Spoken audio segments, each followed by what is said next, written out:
எந்த பள்ளிகள் மீது என்ன நடவடிக்கை எடுத்துக்கிறாங்க? இதுவரைக்கும் கட்டண நிர்ணய குழு தனியார் பள்ளிகள் அதிகமா கட்டணம் வசூலிக்கிறாங்களே, அதெல்லாம் சரி செய்வதற்கு கட்டண நிர்ணய குழு ஒரு தலைமையில ஒரு குழு அமைக்கணும்னு சொல்லியிருக்கோம். இன்ன வரைக்கும் அந்த குழு இந்த ஆண்டுக்கான அறிவிச்சிருக்கா? தனியார் பள்ளிகள் கட்டணம் வசூலிக்கிறாங்க, ஒரு தனியார் பள்ளிகளை ஆய்வு செஞ்சிருக்கிறாங்களா? இல்லையே. அரசு அங்கீகாரம் இல்லாத பல தனியார் பள்ளிகள் செயல்படுத்தி அதோட விளைவுதான் மதுரையில, அதே போல தேனியில மாணவர்கள் தொடர்ச்சியை இறந்துகிட்டு இருக்கிறாங்க. இன்னைக்கு தனியார் பள்ளிகள் எல்லாம் லாபம் வெடிக்க செயல்படுது. தனியார் பள்ளிகளை ஆய்வு செய்வதற்கு இந்த தமிழ்நாடு அரசு ரொம்ப கஷ்டப்பட்டா இருக்கு. ஆகவே அனைத்து தனியார் பள்ளிகளிலும் ஆய்வு செய்யணும்.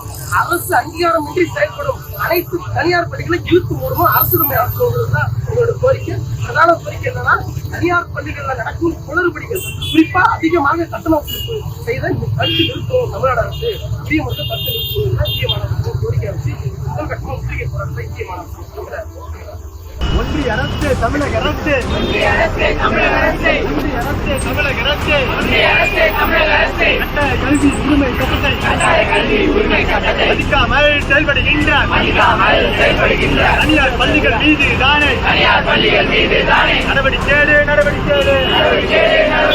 முற்றுகை போர் தமிழக அரசு நியாயம் தானா